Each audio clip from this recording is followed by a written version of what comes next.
সাত আসমানের নাম সমূহ ও সেখানে কারা আছেন। প্রথম আসমানের নাম হল রুকাইয়া। এ আসমানে সমগ্র মানবজাতির আদিপিতা হজরত আদম আলাইহিস সালাম আছেন। দ্বিতীয় আসমানের নাম হল ফায়দুম বা মাউন। এ আসমানে হজরত ইয়াহিয়া আলাইহিস সালাম ও খ্রিস্টান সম্প্রদায়ের প্রবর্তক হজরত ঈসা আলাইহিস সালাম আছেন। তৃতীয় আসমানের নাম হল মালাকুত বা হারিজুন। এ আসমানে হজরত ইউসুফ আলাইহিস সালাম আছেন। চতুর্থ আসমানের নাম হল জাহিরা। এ আসমানে হজরত ইদ্রিস আলাইহিস সালাম আছেন। পঞ্চম আসমানের নাম হল মুজাইনা বা মুসাহারাত। এ আসমানে হজরত হারুন আলাইহিস সালাম আছেন।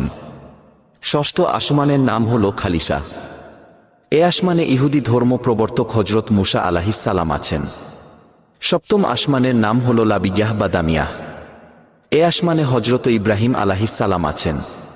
কখনো কাউকে বলো না তুমি কি করো বা কি করার পরিকল্পনা করছো। সবার সামনে এমন দেখাও যেন তুমি কিছুই পারো না, কিছুই জানো না, তোমার জীবনে কোনো লক্ষ্যই নেই। তুমি যা করো সেটা চুপচাপ করো, কারো নজরে না পড়ে। নিজের কাজ নিজের মতো করে যাও, কিন্তু কাউকে বুঝতে দিও না তুমি কি করতে যাচ্ছ। যখন তুমি এভাবে নিঃশব্দে এগিয়ে যাবে, তখন কেউ তোমাকে টার্গেট করতে পারবে না, কেউ হিংসা করবে না, আর কেউ তোমার ক্ষতিও কামনা করতে পারবে না।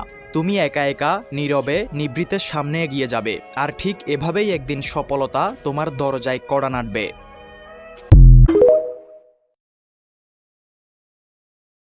বান্দা যখন মুখ দিয়ে বলে হাসবুনাল্লাহ, আমার আল্লাহ আমার জন্য যথেষ্ট, এই বলে যখন নিজেকে সঁপে দেয়, তার কি লাগবে ওই দায়িত্ব স্বয়ং নিয়ে নেয় কে? সবাই বলেন স্বয়ং নিয়ে নেয় কে?